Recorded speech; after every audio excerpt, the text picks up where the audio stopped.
Welcome to Bleachers and Speakers. I'm your host, June. I got my boy Foster, and we could not go without giving you a full show today. This was like spur of the moment. We're back from our our trip out of town. Had a good weekend in New York. Saw some great battles.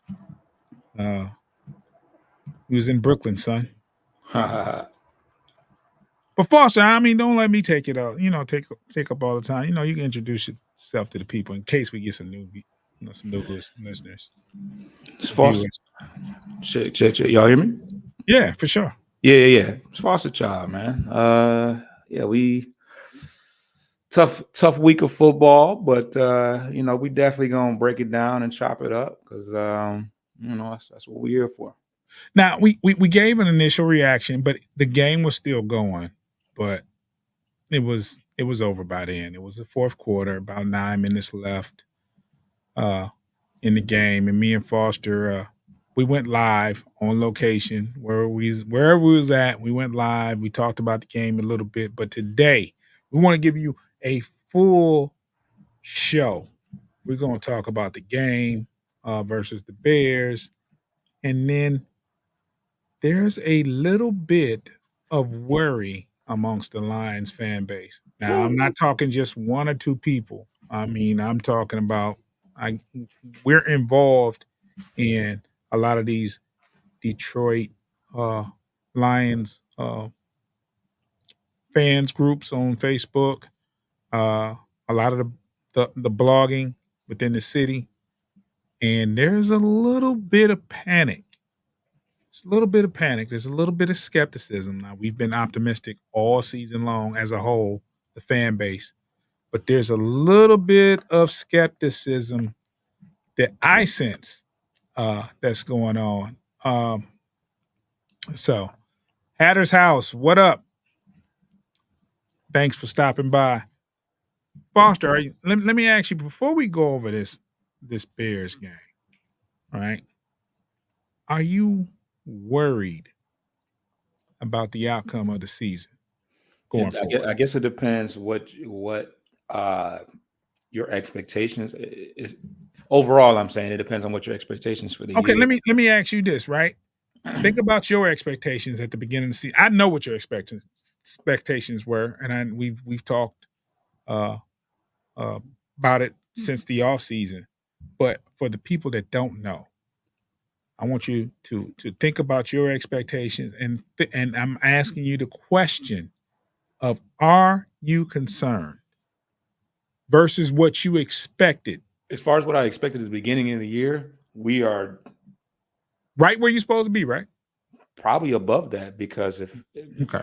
may it all depends on how we end the year, but I would have took I would have took like 10. I would have took 10 because we won 9 games last year. So obviously we wanted to improve from the 9 wins. And we still have several more opportunities to build upon the 9 wins that we had last year. Um so yeah, I mean, the question is, do we have another 1 or 2 wins in us? That's the biggest concern right there. Um but yeah. Yeah. I think if you think about it, right, and I think there should be some concern because okay, at the beginning of the season, I said 11-6 was my prediction, right? We're 9-4. It's very, very much possible to get 11-6. I think what a lot of the fan base, uh, and even Hatter agrees with me. He said he had 11-6 going into the season, winning the division and a playoff game. Similar, very similar. The record was spot on with mine. I said 11-6. Lucky 12-5. If we win a game we ain't supposed to win or uh, sneak in a win, but I thought 11-6, winning the division and getting into the playoffs. Right.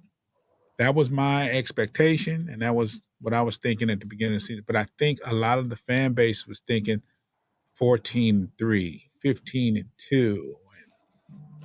I don't think that a lot of the fan base was thinking along the lines of something that high, but certainly when the season started, I think people's expectations rose, and it's mostly valid. It's mostly valid because we started so strong that our expectations rose, and then there were opportunities to get better, to get to that 14-13 level, and we just did not do that. So Yeah, I think it was just some games that we played very poorly in that makes you wonder about the team. I just think when when the Lions have had bad games, they've looked really bad. even some of the games that we've pulled off, I feel like Didn't there's play our been, best. huh?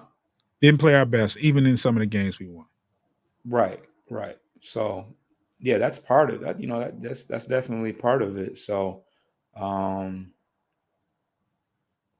so yeah, we gotta the Denver game is a game that we gotta have, Gotta have.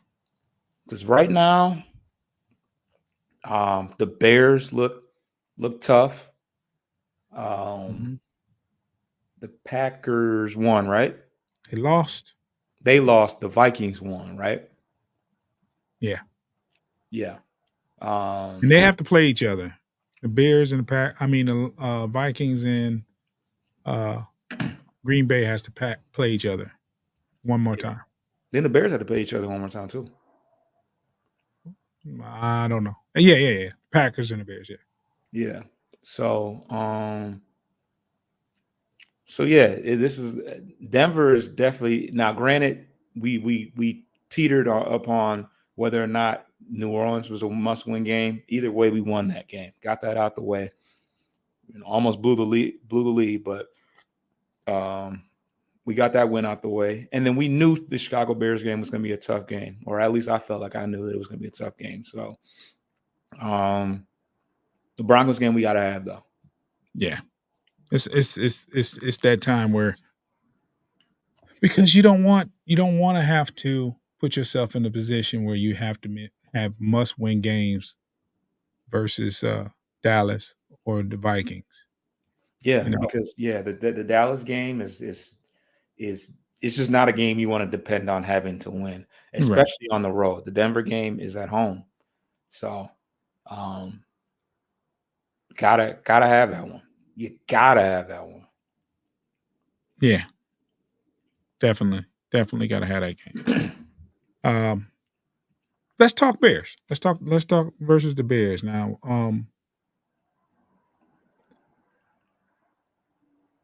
I can't even remember when it went bad, but for the most part, it was a close game. The Bears took a page out of the Green Bay Packers, won the toss, and elected to receive, and went right down the field and scored. I'm starting to see a pattern here. And I wouldn't be surprised if Denver won the toss and elected to receive. Yeah, I mean, one thing is for certain is that if you get the opportunity to get the ball first, go and punch them right in the mouth immediately. Mm-hmm. Yeah, but as far as the breakdown of the game, we only scored in one particular quarter. We only had one strong quarter, and that was the second quarter. They scored 10 in the first. We scored 13. So we went into the halftime with a 3-point lead, and they scored 18 and we scored 0. Once again, the third quarter, they come back, make their adjustments, and we shell up, and we don't put a single point on the board after that. So Yeah.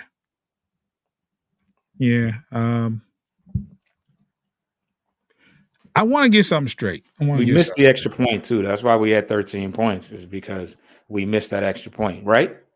Right. Yeah. Me and Foster was going back and forth about this. We were going back and forth about it but we was arguing offense versus the defense, and we was trying to put pointing the finger. We were. Uh, Foster made a lot of sense, but this will we'll use that and we'll talk about it more because we're going to give the offense a grade and the defense a grade. So we'll start with the offense, Foster, and want to ask you, how do you grade the offense versus the Bears on Sunday?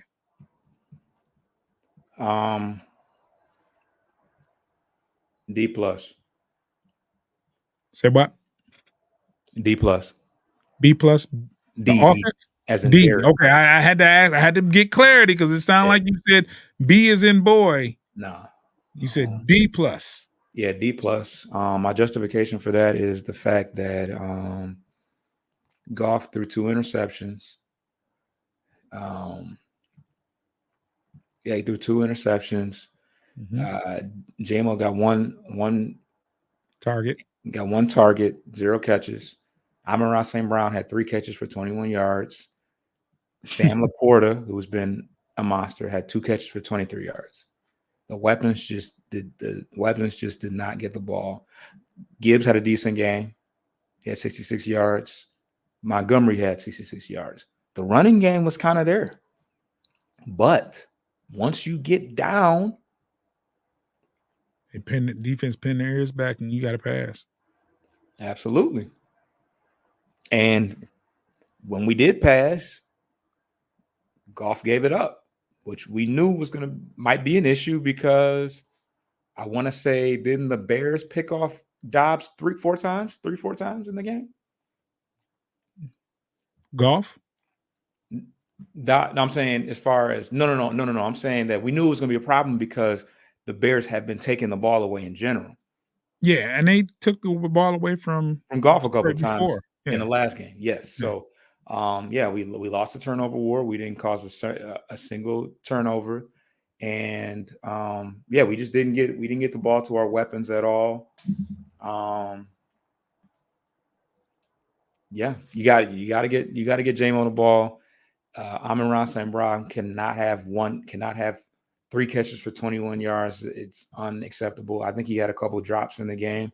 The one glimmer of light was Josh Reynolds, who had a receiving touchdown, and he's been non-existent for the last couple weeks. Peoples-Jones had a nice catch on third down as well. But overall, Goff is looking. He's getting exposed. He can't create. The offensive line is struggling. He can't create time with his feet, and he on a ball that Jameson Williams, the one target he did get was on a bomb where Goff couldn't get it to him. He was underthrown, so he was open. So there's a lot of people to blame. I got one.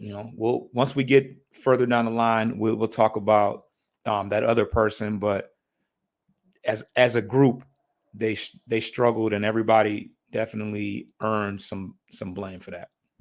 Yeah, I want to add on and say you said D plus and I said D minus, and I would have failed them. I would have failed them if it wasn't for some of the things that they did well. But overall, D minus. The offense is what we've been hanging our hats on as far as being a successful team, and they did not show up in the second half at all, and they were mediocre in the first half. So Goff's getting pressured. There was somebody took a picture of on Facebook in one of the groups and showed a picture of Goff having a clean pocket and said this is the throw he missed J-Mo on. But what it didn't show, it was just a freeze frame picture. It wasn't no video or anything. It wasn't the end result. The end result was there was somebody lunging at him high, and he had to rush that throw. He didn't have the time to set his feet. And that ball, of course, if he's going to throw a bomb, he has to have everything on it, feet planted, form, everything. And he did not get the ball where it needed to go. It was underthrow. thrown. And it was like he was open. You did have J-Mo open. Uh, I don't think the defense worked hard enough to get J-Mo the ball. I don't think they worked I mean, there was a sequence where a couple of sequences offensively where they went 3 and out a couple of times in a row. The play calling in those sequences were horrible. On 3rd and 15, they did a dump off pass to Gibbs at one point, and he got 12 yards, and that's it. And that's something they could have ran on 2nd down, you know, in your own territory. Uh, the screenplay was working when they did execute it, and it was working. They could have went back to it a couple more times. I don't know. The offense just didn't do it for me. I was very disappointed in the offense. Foster, how do you grade the defense? Because this is where me and Foster had differences is until I actually sat down and I did watch the game again. I had to watch it again, and I changed my stance because I blamed the defense. I blamed the defense. I said defense just did not do what they were supposed to do. But if you think about it, they had maybe let up one good drive in the first half, and that was the first drive of the game. Other than that, defense was pretty solid. They got sacks. They stopped the run when they needed to in the first half. But before we get into that, Foster, how do you grade the defense? So I grade the defense at a C plus. They were not. It wasn't a flawless effort. I do think that the offense put them into some compromised situations, turning the ball over, whether it was an actual turnover, like an interception, or was a turnover on downs. I think that the defense did give the offense some opportunities to get the ball back with a chance to score some points, and they just were not able to do so. We did get a couple sacks, which was encouraging. John Kaminsky got a sack. Hutch got a sack. We had our new player off the practice squad that did a pretty decent job. I would have liked Fields had one. I think he just had one really long run. He only had 58 yards rushing altogether. Was that one run that broke it though? Yeah, which is going to happen. I mean, dude is probably one of the better ball carriers in the entire league. So for him to have a long run like that and only end up with a total of 58 yards, that go, I think that the defense can hang their hat on that. He only had 223 yards passing on 33 attempts, 19 and 33. So not great there. We held DJ Moore to under 100 yards. So the defense did decent. They didn't take the ball away. If they took the ball away, this game definitely probably looks better. Maybe we give the offense one more, a better opportunity to score. And, and maybe we don't ultimately give up 28 points altogether. So, I would like to seen them take the ball away, but we've had issues doing that in the entire year. And it just goes to show when we do that, we win. When we don't, we probably lose because we're going to give up some yards. Yeah. Yeah. I gave the defense a C. Yeah. And I thought before the conversation that me and Foster had, like right after we did our live show, it would have been enough. But like I said, if I hadn't listened to Foster and went back and rewatched the game, let's face it, and we're going to be honest, the defense isn't good enough for the offense to fail. The defense isn't good enough for the offense to leave them in compromising position, meaning turning the ball over. There's no place on the field for where there's a good turnover. But when you're turning the ball over and they're getting the ball on the 30, you know what I'm saying? They're almost in the red zone. You know what I'm saying? You can't turn the ball over there. You can't turn the ball over no time. You throw an interception on, you know, I mean, you just can't do it. When you it just takes so much energy out of the defense when they felt like they've done their job, but yet and still they have to go back out on the field because the offense didn't score or didn't turn the ball over or turn the ball over. You know what I'm saying? That's a whole different thing. It's a totally different thing.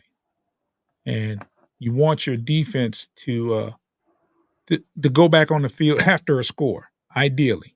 That's it.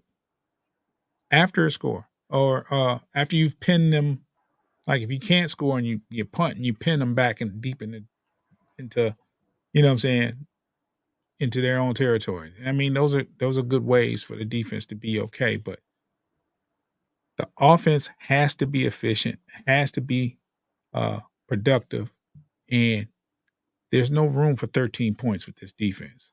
You need to score. You need to score at least 20 something points for this defense. So I would have failed him. I would have failed him. But hold that thought, Foster. We're going to get to a break, and then on the other side, we'll keep talking about this debacle that happened Sunday.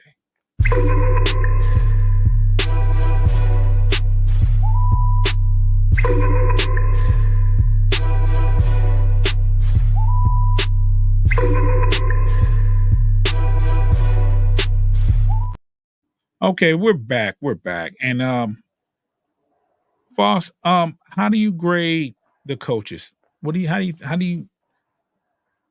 do you feel the coaches handle this game Sunday versus the Bears? I give him a D. A D. Okay.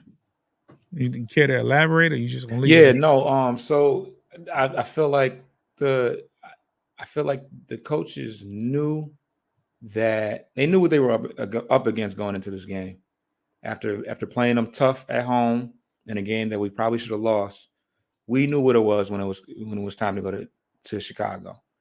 And like you said, out the gate, they got off, they went right down the field and scored.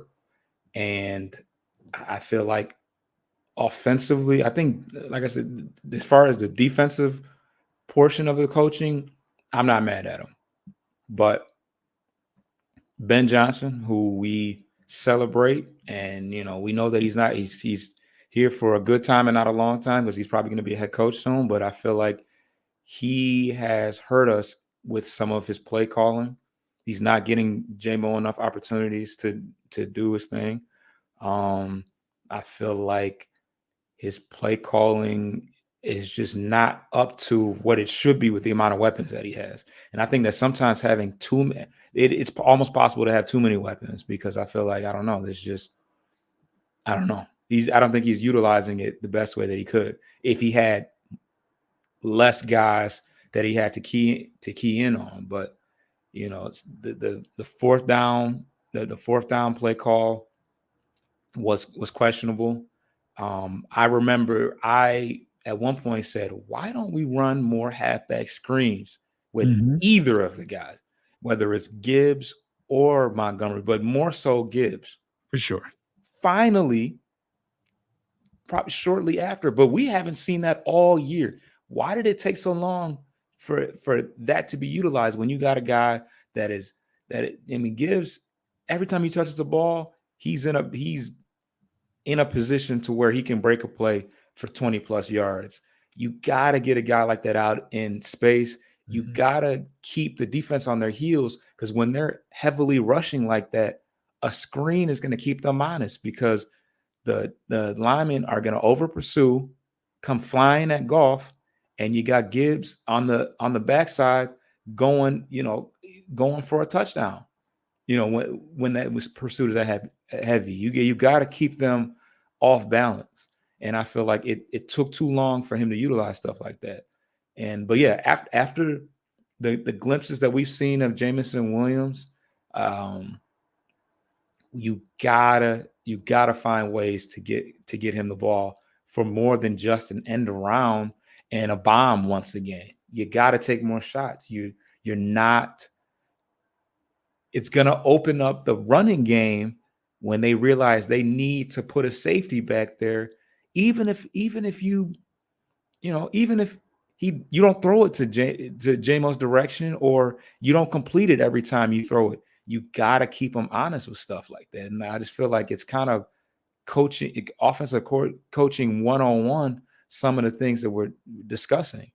And yeah, I feel like going into this game, it is going to be essential for him to pull out all the stops. This is a must-win game, and there's no excuse outside of the fact that our offensive line hasn't been together for the entire year.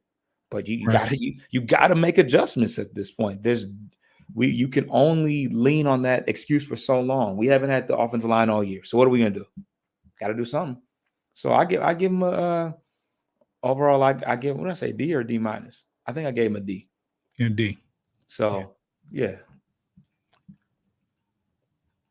I'm going to agree with you, but I don't have too much more to add. But I will say this loss wasn't on Aaron Glenn.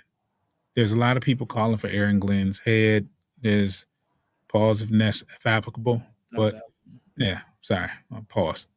But there's a lot of people calling for his job. There's a lot of fans, not but I'm just talking for us fans. There's a lot of people saying, "Hey, get rid of Aaron Glenn." I said we in these Facebook groups and we see it like hundreds of times. But I think the defense kept us in the game for until the third quarter, to the end of the third quarter. It was the defense hung tough. The offense is expected to be prolific. You're not prolific putting up 13 points. And your defense has to put up more than 13 points. I don't care how good the defense is that you're facing. To be a prolific offense, you have to be able to put up points. You know what I'm saying? And you need more than 13, you know what I'm saying, to beat just about anybody in the league. You're not going to win. Unless you're going to win 3-0. Yeah. Yeah, but you need to get more offense, and I don't think Ben Johnson is a great play caller. He has great plays drawn up, and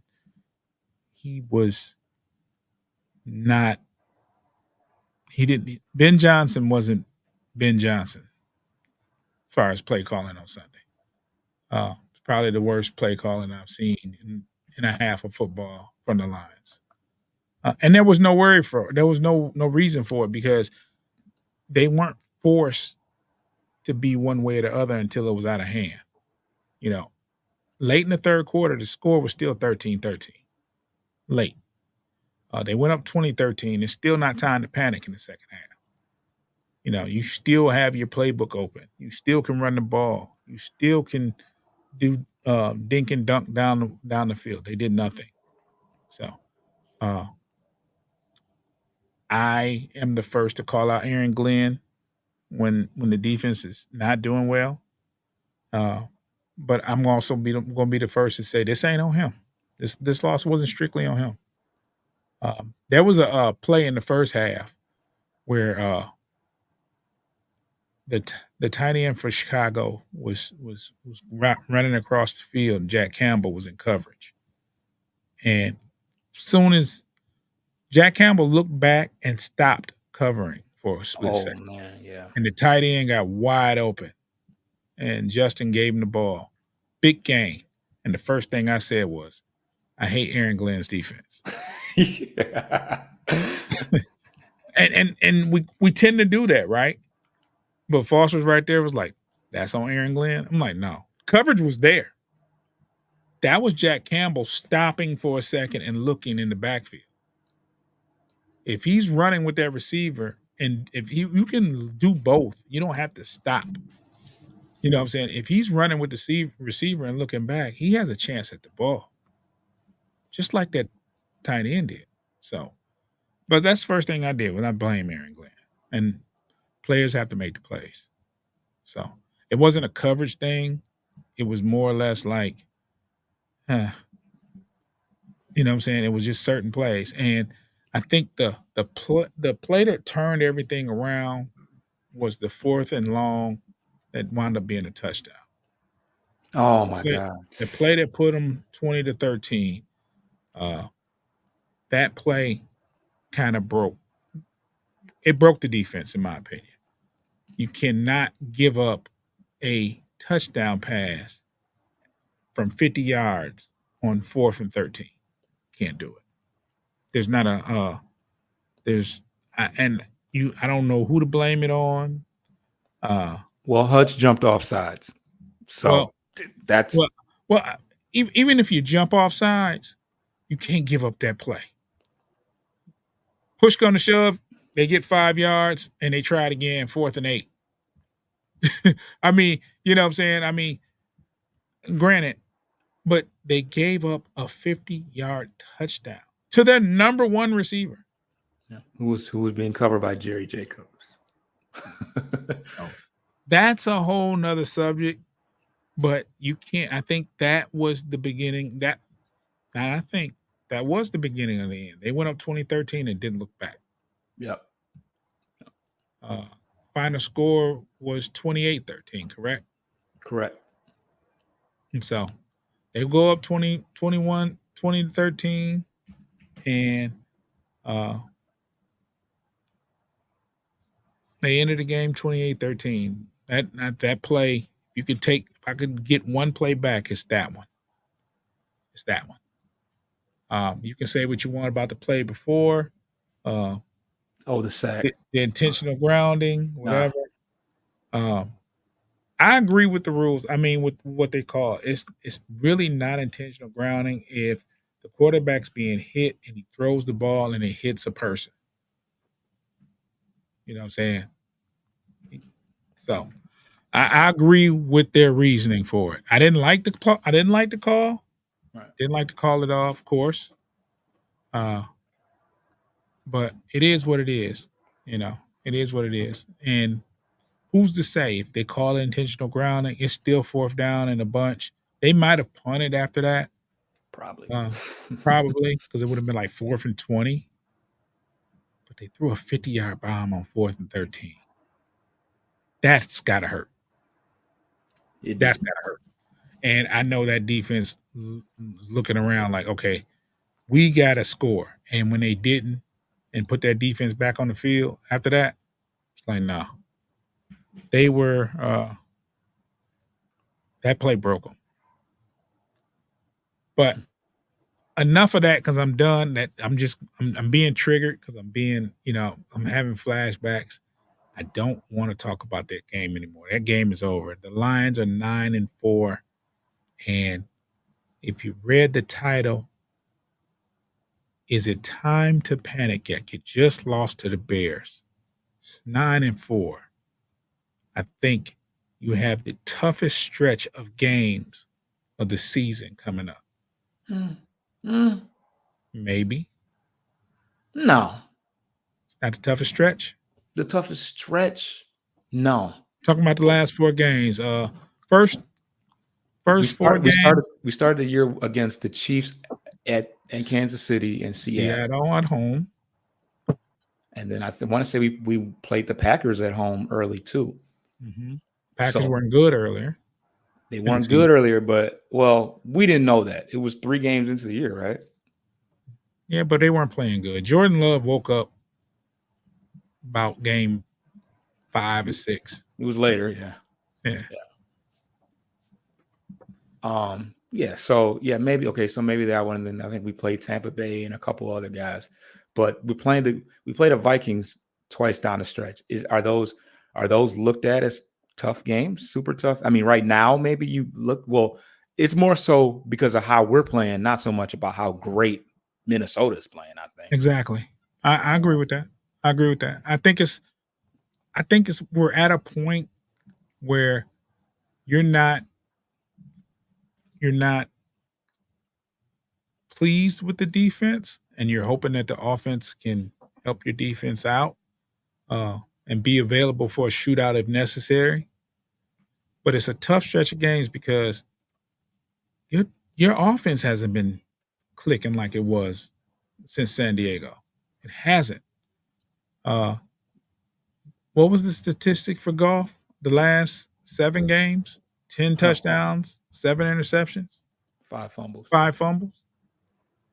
This is why this is a tough stretch because the offense who we depend on, who we need the most, who we were totally confident with going into the season before they even snapped the ball, we knew this offense was going to be good.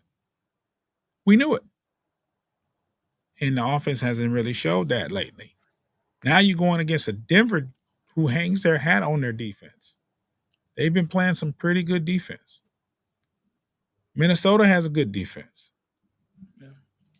Dallas has a decent defense. And they also have an offense. This is why I call it the toughest stretch. Because you're going to need versus Denver, you're going to need your A game on offense. You're going to have to play some defense because the mobile quarterback worries me versus the line. Always. Yep. Mobile quarterback is going to concern me versus the line. So, but let me ask you, Foss, are you panicking? Is it time to panic? What do you see these last 4 games, this stretch? Do you think we do good enough to win the division and make the playoffs? Or how many games we got left? 4? 4 games. Let's see. Yeah, 4 games left. I think we split the last 4 games. I think we beat the Broncos, and I think we split with the Vikings and probably lose to the Cowboys. I'd be pretty shocked if we beat the Dallas in Dallas. Yeah, 11-6 to end the season, and that's right on par with what I've called, and I know you call 11-6. So did I say 11-6? I don't even remember. You said 11-6. You said 11-6, 12-5. We both were around that area. Winning division, though, we definitely did say we can win the division. Yeah, there were high hopes in winning the division. There was also talks of 11-6 because we knew there were going to be some games that the Lions play that they're going to lose that they're not supposed to. That's just hot. That's just the trend around here. Yeah, which I don't think that we've lost too many games that we were supposed to win. There's 2 games where I just knew we were going to win and we didn't. So I'm not going to say we were supposed to win, but Green Bay on Thanksgiving and this Chicago game. I feel like those were 2 games where we had to beat them twice. So yeah, I get that. I'm just saying, like, it's Thanksgiving, bro. What that mean? Playing in Detroit. That means we're supposed to lose. That's what that means. I mean, we're supposed to change the trend, bro. I mean, I'm just saying, man. I'm just saying those are games that I, in my heart of hearts, was thinking, this is the year we win on Thanksgiving. This is a good team we have. Green Bay, you know what I'm saying? We can beat them. They're not invincible. We can beat them. That's my thought process. Versus, we knew it would be a tough game versus the Bears. We knew it. We said that. You can check the scores. I mean, you can check the tape on us on this show saying that would be a tough game. But I didn't think it was 28-13 tough game in their favor. I didn't think. I think I would have said we was going to, win a close victory, and it was because of the weather. It was going to be tough for the offense, but weather shouldn't have been a factor. It didn't look like it was a factor out there. It was just bad offense. For sure. There's also a Seattle game where I felt like we could have possibly won. We played poorly defensively. Overtime, we didn't even have a chance in overtime. But going into it, that wasn't should have. No, we thought that would be a tough game. We thought that'd be a tough game. But that's one of those games where we were in it. We were in it, we were in it. We could have pulled that game off. Mm-hmm. There's only one game where I'm convinced that we didn't have any business on the field, and that was against Baltimore. Ooh. That looked bad. The crazy thing is, like I said, when the Detroit Lions look bad, they look really bad. It's not just a little bad. It's just like it looks really bad. And I think that's what the fan base is starting to see, and they're starting to get frustrated. But they just need to go out and handle business Sunday night. It's a night game too for us. You talking about, Prime time. the Broncos game? Yeah. Saturday night. Saturday night? Yeah, got flexed, remember? Yeah. Oh man. Yeah, that's gonna be a good one. In Detroit. Yeah. We need to find nah. I need to be at home and watch that game. I need to be at home and watch that game. Hold that thought, Foster. We're gonna get to another break. Stay right here. And for the people listening, you'll hear some wonderful ads.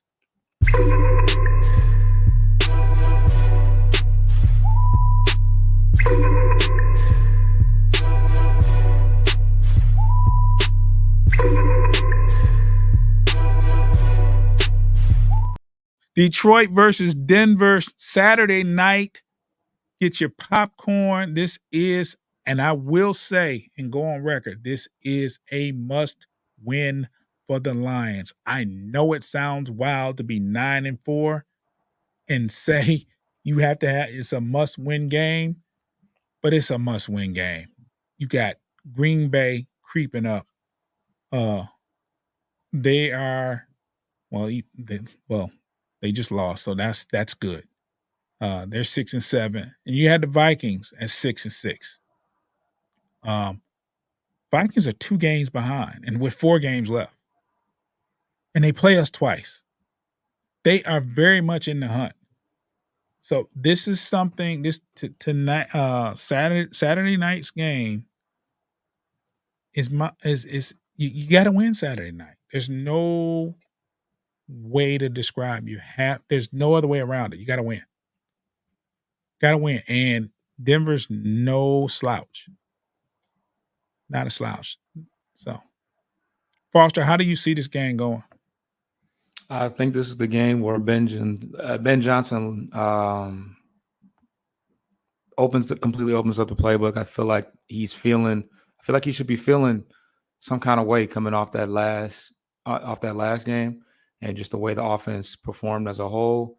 And I the one thing about the Chicago game, we don't know how much weather played a factor. We know that it does get windy out there, and it was probably a little bit chillier than what was presented just because of Chicago. But anyways, now that we're going to be at home, the fans are going to be bloodthirsty. All the elements, it being inside, all the elements, it set up a opportunity for us to do whatever we need to do offensively. So I think this is we have a great, get some good production offensively.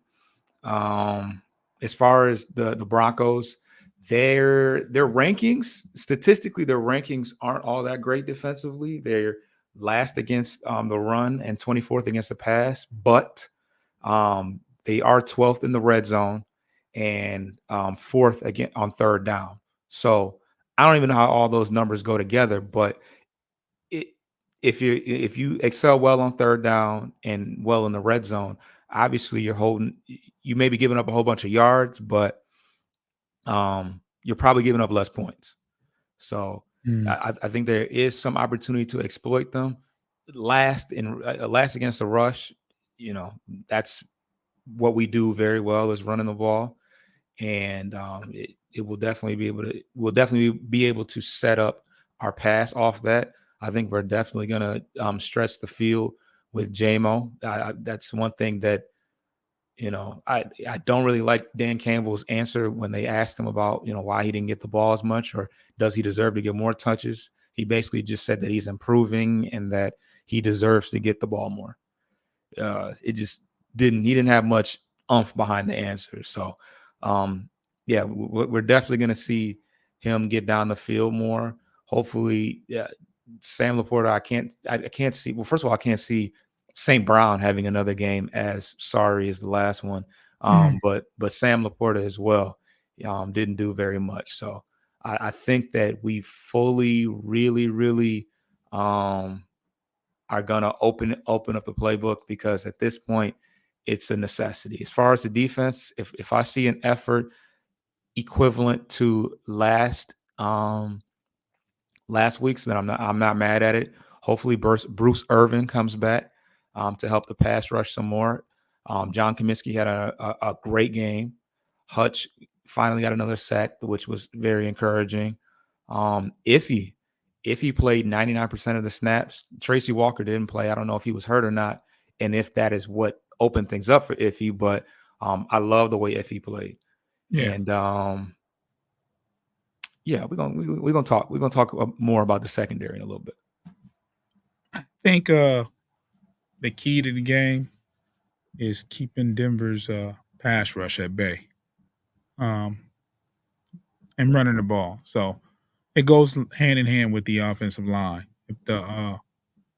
So in a nutshell, the offensive line has to be good Saturday night.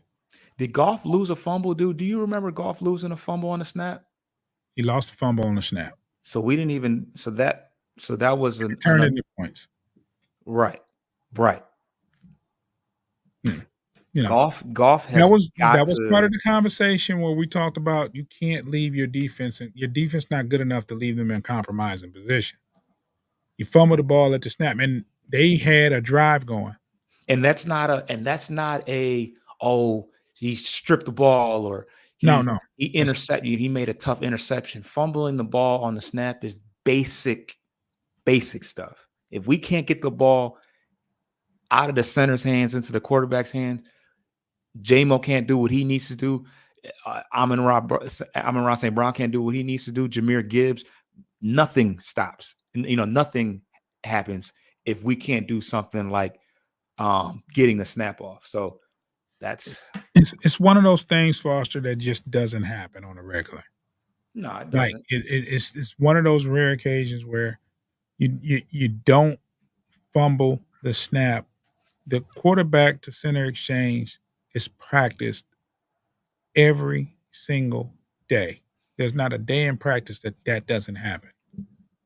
There might be some things that you don't do in practice one day that you might work on the next, but the quarterback to center exchange happens every day in practice, and it happens on the sidelines during games. It happens. There's just no way when you're down and your defense, you can't put your defense in that kind of position with an unforced error. They didn't earn that turnover. You just turned the ball over. So I think the key to the game is the Lions' offensive line. If they can keep Denver at bay, give Goff time to set his feet, and Goff has to be good. He can't turn the ball over. And I'm just gonna say that because if I say throw interceptions, he'll just fumble. But let's just not turn the ball over, and you can win this game. I'm not one to think that they can't beat Denver, but they have to really they got to tighten up. This is the time to, if you're going to have a great week of practice and put something on the field, this is the week to do that. This is the week to do it. I don't think Houston and CJ will be ready this week, but they'll be ready the week after for sure. Well, Dan Campbell made it seem like it was a 95% chance that we won't see them until the very end of the year. Yeah, I think they're a lot closer than what he leads us to believe. You think I so? don't think they'll be back Saturday, No, that's not a but chance. if you think about it, if you win Saturday and what's the next game after that? Is it Minnesota or Dallas after that? It's Minnesota, Dallas, and then Minnesota again. So if you you win versus Denver and you get a crack at Minnesota and you get and you get your healthy players back, you you very well got a good chance of winning 2 games in a row and having some momentum going into the Dallas game and have something and feeling pretty good about yourselves. So we'll see though. We'll see. It's a lot to remain to be seen. I don't think it's time to panic yet. I think the Lions lose this game versus Denver, then it's time to worry. Yes. That's panic, hell, worry, get mad, get upset, get your soapboxes, fuss, cry, say who you want out of here. That's when the time is right. You go 9-5 with those 3 games remaining. It's time to go off. You know what I'm saying? What was it, 8-2 to start the season? 8-2? I believe so. Yeah. 8-2. Now you're 9-4. 1 out of your last 3. And that one that you won was a comeback win versus the Bears. Tighten up. Gotta tighten up. Foster, is there anything you gotta say before we get out of here? We doing a feature player or no? Whoa. You gotta let me know, man. You don't gotta hit. I'm sorry. I thought that was next. I thought that was. Without further ado, I'll take a step to the side. Foster works on these things. So, I can't just, I almost forgot about the featured player of the week. Foster, 1,000 pardons, brother. I'll let you do your thing with the featured player of the week. Do your thing.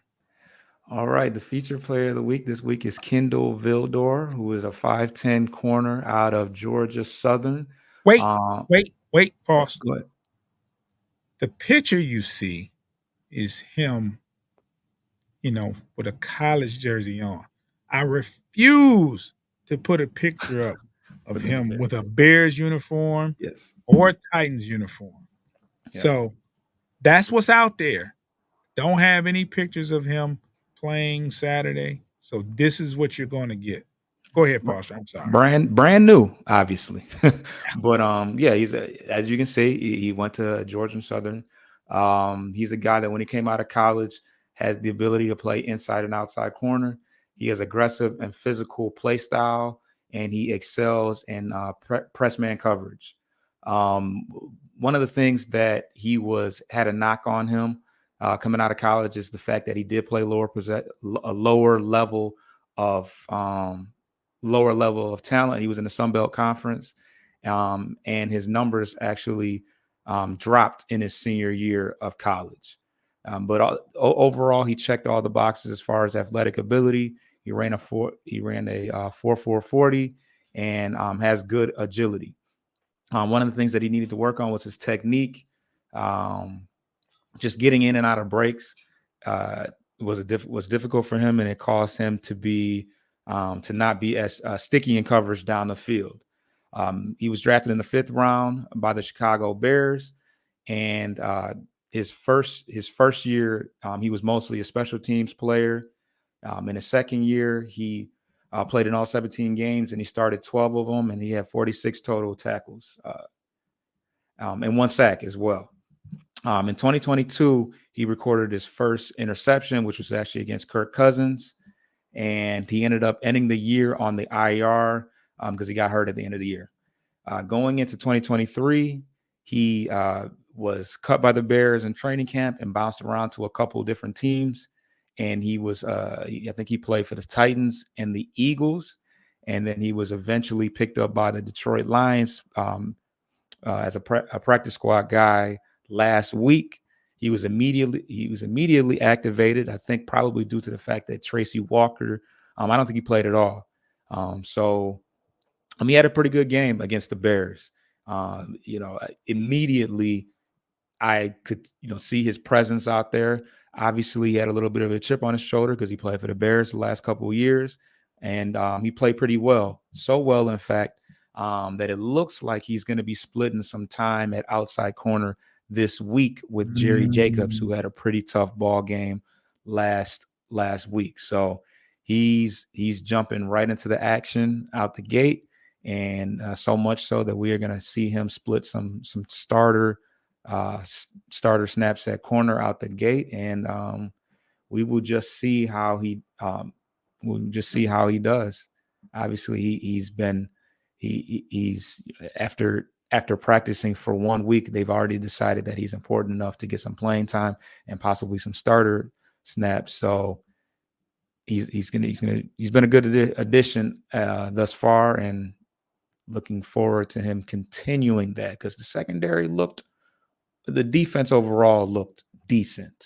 I'll say that, but we definitely got burnt on a couple passes, most notably that DJ Moore pass on that broken play where they had a free shot at a deep pass, and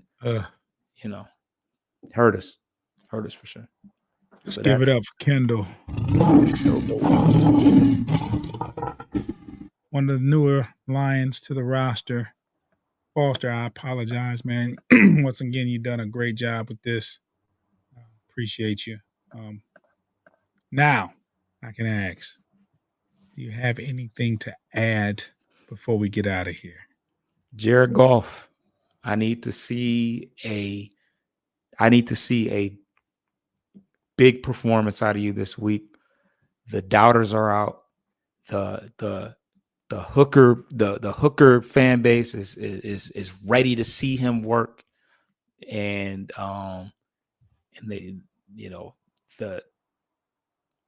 his arm and his ability to create plays with his feet is two things that the fans have been asking for, and I need to see him step up and have a big performance. I need to see 300 plus yards passing this week against a Broncos team that has proved that they will bend quite a bit but won't break. We need to see that defense break this week at home, coming off a tough battle in Chicago.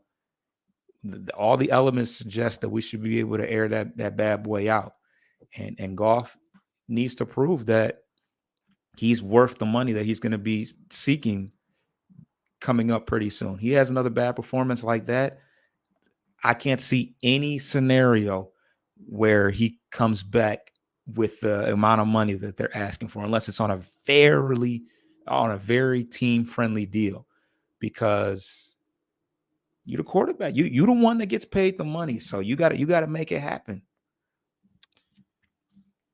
What Foster said. So, but I will say this. I don't want to taint anything that you said, Foster, because I have nothing to add after that. I'm with you 100%. But if you're listening, you can check us out on YouTube. That's Motor City Metrics is the channel, and you'll see Bleachers and Speakers on there. And for those that are watching that would like to listen, we're on all streaming platforms. Just type in Bleachers and Speakers, FFSN. You'll be able to listen to us. Spotify, Apple Podcast, Google Podcast, all of the streaming. It's like iHeartRadio, all of them. You can check us out. Download the podcast. Check us out. You don't have to stop what you're doing to listen. You can clean your house, watch a game, and listen to me and Foster what we have to say about these Lions. But other than that, I have nothing else. We started a little early. We know It feels like a Monday night because we skipped yesterday. Right. But hey, it is what it is. I want to thank y'all for tuning in. Check us out tomorrow. Well, not tomorrow. We dropping we have to do a show with our Chicago counterpart. It is tomorrow. That's tomorrow. And I don't want to do that show. I think You got to face the music, man. gotta face the music, man. And the thing is, we don't talk trash to them, but they're gonna talk trash to us. Vikings and Bears won, so and that's what we do our show with on Wednesday. So we'll be dropping that episode on Thursday. And then on Thursday, me and Foster switch gears and we go to post game podcast where we will talk about the 20 game streak that our beloved Pistons have embarked on. And no, it's not a winning streak. Oh man, wouldn't that be something? Anyway, Foster, I'm gonna get out of here, man. You have anything else to say to the people? Go get that W, man. Jared Goff. Saturday night. Jared Goff. Saturday night. Detroit versus Denver. It's lit.